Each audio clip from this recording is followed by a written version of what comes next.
Welcome back to Inside Sources. In this segment, we want to have a conversation on a few notable issues, a panel discussion. We want to talk about the tax reform bills, what is really happening, what is happening, secondly, to the Buhari people. Are they being persecuted or indeed they seem to be corrupt? And then finally, what we have described here as Aisha Buhari's cries. To join me in those important conversations today, I'd like to welcome back to Inside Sources Malam Baba Yusuf, strategist, policy advisor, public intellectual, and the CEO of GITC. Malam, welcome back to Inside Sources. It's good to be here always, Prof. Thank you. Thank you. Thank you. And to his immediate right, my far right, is a retired banker, author, and a newspaper columnist. I'd like to welcome back to Inside Sources, Mr. Etim. Etim. Nice to be here. Thank you. All right. So let's start from Etim. The tax reform crisis or, misunderstanding. Representative Dasuki, representing one of the federal constituencies in Sokoto, came out on the floor of the National Assembly and said that, hey, I found out that the gazetted copy of these tax reform bills is different from what the National Assembly approved, which also meant what the president signed. What is your take, Etim? I think this is one of the most embarrassing moments for this administration. The president signed a document into law, and we have now found out that, in fact, a lawmaker that participated in making the law is saying that, no, what the president signed is different from what we passed. So it means that after the president had signed the document, people made changes to that law. It's a criminal offense. It's a real criminal case. Oh, wow. I think there should be special counsel on this one. Especially like the Americans will do. Like Americans would do. I mean, it should be investigated. This is fraud of the highest order. And to be clear, what you meant to say is that Dasuki said that the gazetted copy is different from what the National Assembly passed. Yes, yeah. Of course, gazetted copy is the one the president signed. Exactly. It's the copy that the president signs is the copy that goes to the printer of the government. So where did the changes occur? That should be the first thing this country should find out. And the president should not, or the government should not sweep this under the carpet. Of course, we've seen cases in the past when appointment would be made and names of persons that were not included would be announced. We've also seen cases in which dead people are being announced as being given appointments. Ambassadors. Well, those ones are forgivable. But what has happened to the tax law cannot be forgiven. We must get to the roots of the matter because it speaks to high-level corruption and fraud. Okay. Malam. Yeah, I received that information with utter shock. Prof, like you know, and a lot of our viewers know around the world, I was a proponent of this tax reform. I am a proponent of that tax reform. That's true. At the risk of my life. Why? Because I come from the core north. And because of the opaqueness of the nature of taxes over the years in Nigeria, there was a big pushback. It was a big job. It was a tough job for us to do. For those of us that are not under the payroll of government, we know the threats and the risks. When someone sent me a message to say, what I did, when it was not fashionable to do so. Having said that and having done that, I am flabbergasted to see that the gains that have been made and people will have been able to win to get this very, very important law passed. Why? Because, Prof, this is not just another passage of law or an act. This is an entire paradigm shift. It happens once in a while in the history of a country. And from a strategic perspective, rightly so, people are pushing back. People are still pushing back. People are still rejecting it. Rather than for us having achieved this big win, to now see how we can be able to do what is called a strategy, a change management process for people to buy in. to gain the confidence of the people for them to buy, because fundamentally Nigerians must buy in. Yeah. So we must continue convincing them, continue bringing them on board to accept it until they see the implementation let them and see, to own it. Thank you very much. And then maybe in the first quarter of the year, they start seeing the quick wins, what I call the quick wins. Having done that, it is unthinkable with all the administration is facing internationally and nationally for some people, whoever they are, to come through this process, because I believe there is no how Mr. President will be aware that there's any change in this and he will sign off. So in my own opinion, and in the opinion of people that know legally, this is a serious issue. It's a criminal offense. It's a breach of trust of Nigerians. It's a breach of trust of the President of the Federal Republic of Nigeria. And it should not be treated as if it is an opposition conversation. I, Malam Baba Yusuf, was a proponent. I'm a proponent. I'm not opposition. And I'm speaking truth to power. And I'm telling Mr. President and Taiwo Olele and everybody that has to do with, including Dr. Zacchaeus Aridiji, so what do you want? We must get to the root of this matter as soon as possible, address these issues so that we separate the wheat from the chaff. Otherwise, we are already doing what I call self-sabotage. The policy is a good policy insofar as what I know about it, what you know about it, and what Etim knows about, and what the National Assembly signed off is what will be executed. And then we'll go through the Herculean task of still convincing the people of Nigeria, because they matter and their opinions matter. Yeah, thank you guys. I mean, I wanted to refrain, from communicating my own views on this to let you guys have, but I think I can also make a point, because I think based on what Etim and Malam have said, I think the president has a responsibility to come out and tell us that there's no problem. The copy that I signed is what is going to be gazetted. That would be fantastic. Anything that has been very gazetted, happy to hear that. Something has happened to it that I did not approve. Yes. The one that I signed is the gazetted version. Excellent. If the president does that today, the problem is over. Yes. Okay, so and we'll talk about implementation. Excellent. All right. So let's go to the next point. The Buhari people. Yes. So are they prosecuted or are they corrupt? Are these allegations, like lawyers say, are they prima facie cases that ought to be defended? Let's start again from Etim. At the last count, there are at least 5 ministers in the Buhari cabinet that are being prosecuted. Oh, wow. Including the governor of the Central Bank that served under the Buhari administration. True. So on the surface, it would seem as if President Tinubu is out to get the Buhari people. If you couldn't get Buhari himself, get the ministers. On the surface, you can say that is the case. But if you look deeper, this is APC government. Buhari was APC president. There is absolutely no reason to think that Tinubu is persecuting Buhari's ministers. I think we are dealing with a case of congregation of so many corrupt people that serve under administration that is now being judged to be one of the worst in the country. Very embarrassing. Terribly embarrassing, especially to me, Etim. Well, you were there, but you were a small part of the. Very small. Thank you for saying that. Very small part of the government. You worked with a very decent man who was the vice president. Wow. I'm pleased that President Buhari himself is no more. I just wonder how he would be taking all of this. It would be terribly so embarrassing. I, for one, campaigned for Buhari. I thought he was a decent man, and I believe maybe he was until his death.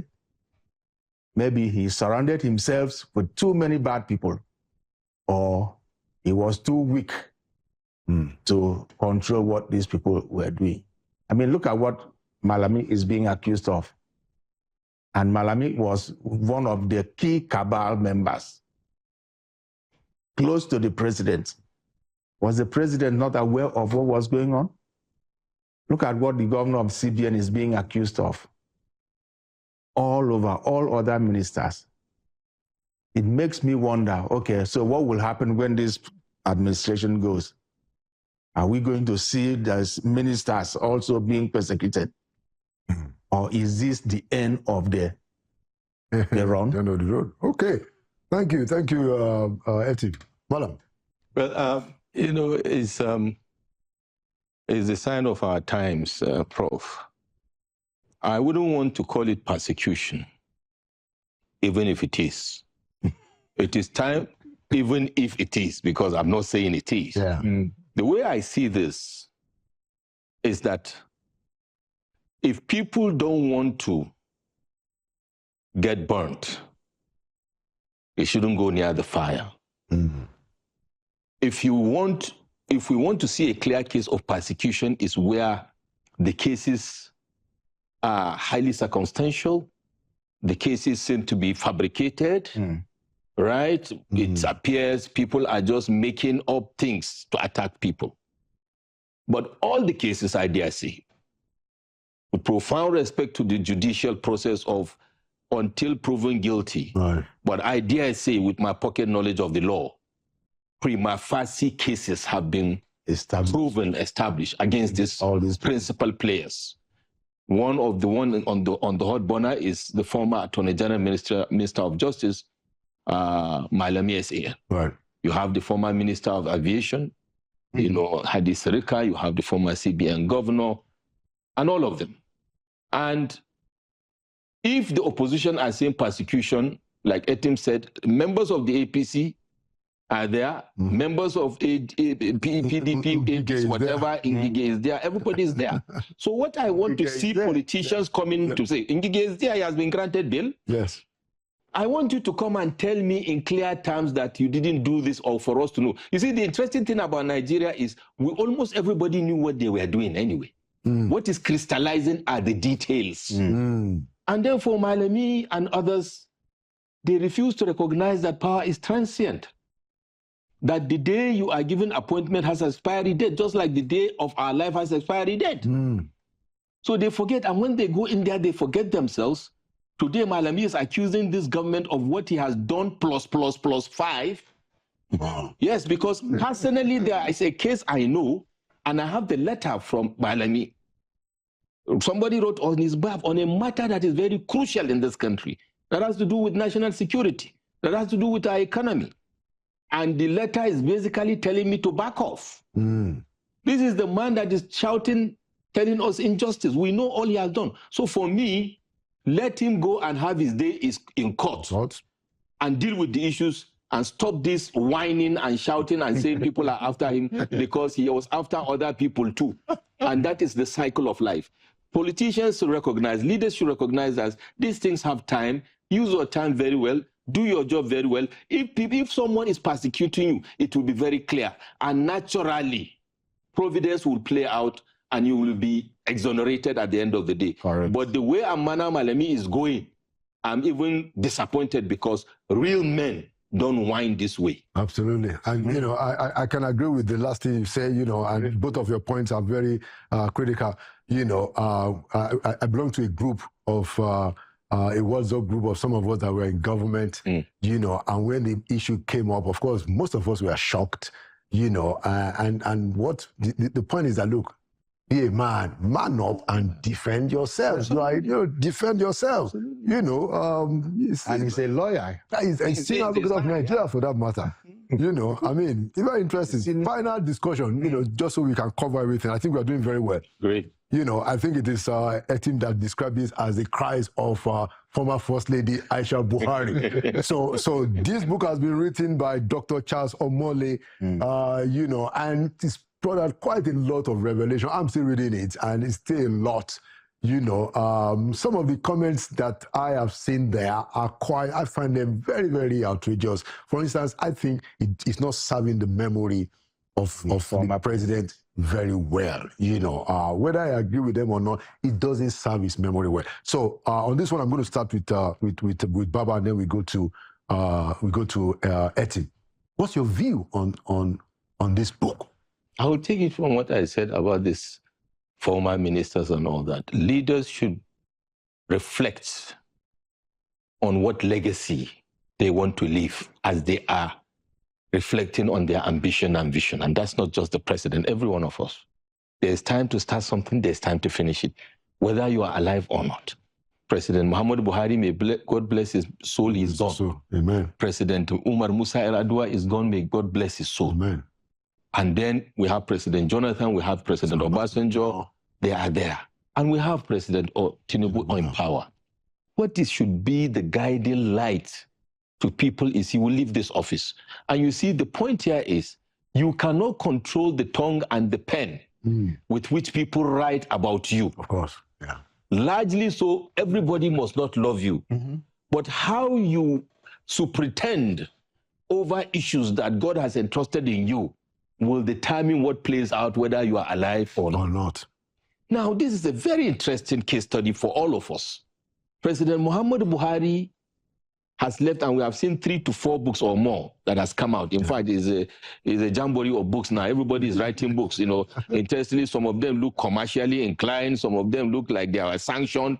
But the point is this, largely so, if you try to filter and sift through these books, point of reference is this particular book by Dr. Omole, you will see a manifestation of various grievances people are bringing out at this point in time of a man that is gone. Yeah. And the critical point to note here is one of the dramatic personae is his wife.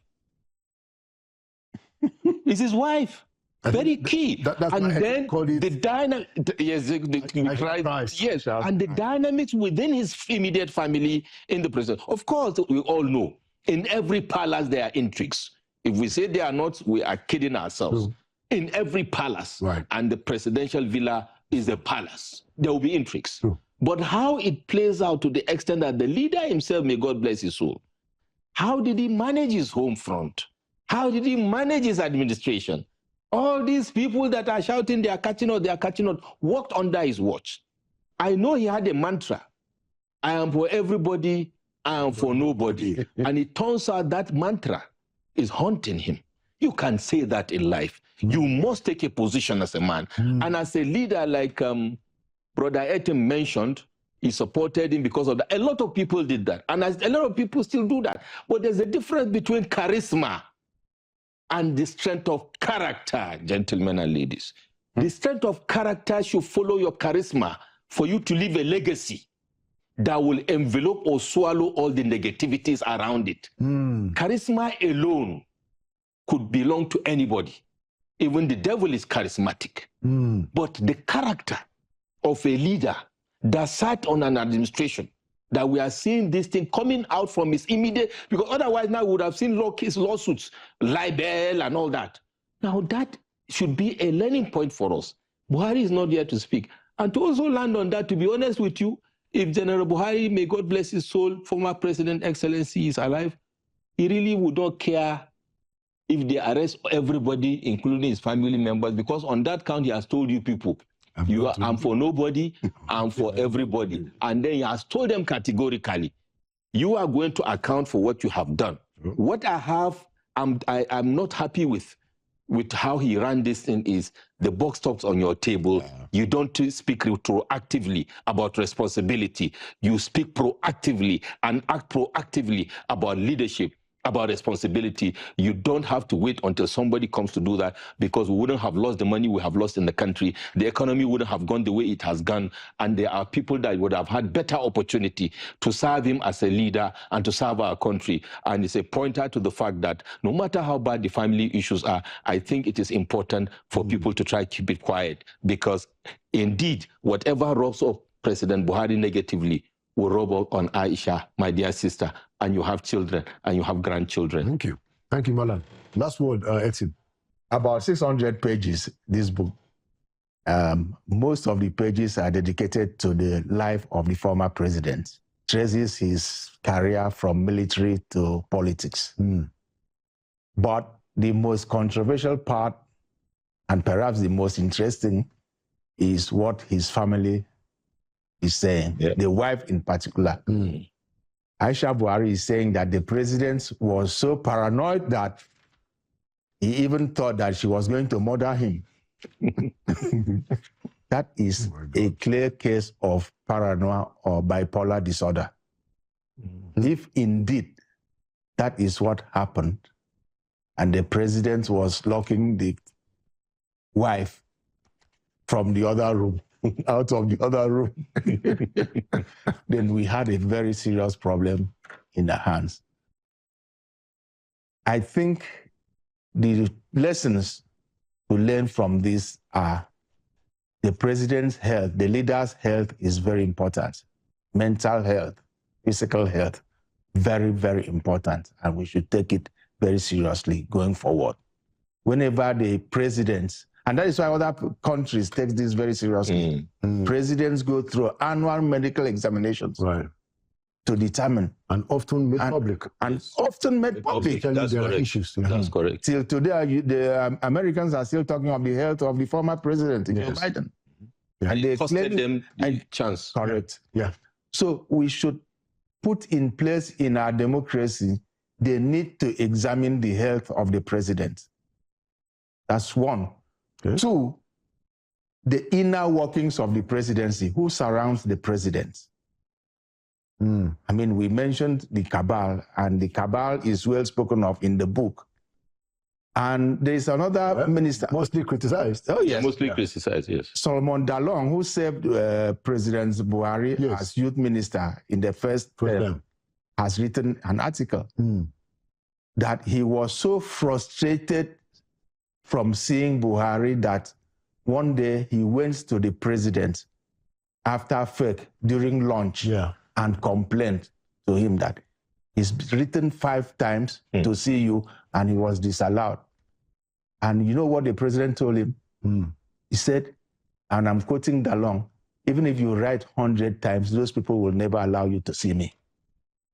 What you will do if you want to see me is wait after FEC, walk with me to my office and we will discuss. So the former president knew that he was caged. He was surrounded by people who did not want the president to know what was happening. It's a terrible situation. We should find a way to make sure that this does not happen again in future. Can I make a contribution? 1 minute. 1 minute. Quickly. I think one of the ways to solve, because solutions, we should also talk about the solutions. The best way forward for Nigeria is for all of us to support, advocate, and pressure and push for a change of our political system. The presidential system. You took it out from yes, the presidential system will never take us out of this doldrum. It is a whirlpool of a cycle. I believe, just like Singapore, just like South Africa and other countries, we should model our democracy to suit our domestic peculiarities and to suit our diversity. And I believe that the presidential system is a big no-no, as we have seen. Thank you so much, Madam. It's very interesting that you took it exactly out of the mouth. We need to, I will take it a step further. We need to go to something like the parliamentary. Absolutely. I'm not saying it has to be Western style. Something like a parliamentary where the president is not able to be cocooned. Yes, and to be more accountable. Yeah, when the president is more accountable and transparent, possibly by law. You know, because this presidential system is wasting our time. Yes, it is. And wasting our resources. Absolutely. Thank you so much, gentlemen. You know, we want to say something? Especially this branch of presidential system we are peculiarly Nigerian. Exactly. I think we designed this for ourselves. Just to, you know, I mean, somebody said that they reward ourselves. That we chose the American style, but that the Americans have money to spend. Yeah. We don't have the money to spend. But more than that, look at even the way and we have not matured. Our presidents are behaving. Yes. You know, that if I don't have to talk, I'm not going to talk. Our presidents don't engage with people. You know, and they will sit in Aso Rock and the law protects them. Yeah. No, we don't need that. It's no use to us. Thank you so much, Malam Baba Yusuf and Mr. Etin. Thank you for your voice. Thank you for coming to Inside Sources. Anytime. All right. Happy New Year. Happy New Year. And Merry Christmas and Happy New Year to all our viewers. And there you have it, another edition of Inside Sources. Like when we say Nigeria will prevail, it means that Nigeria will win because we will keep on talking about the issues and one day we'll get a break. Thank you for watching. My name is Laolu Akonde. And by the grace of God, I'll see you at the next edition.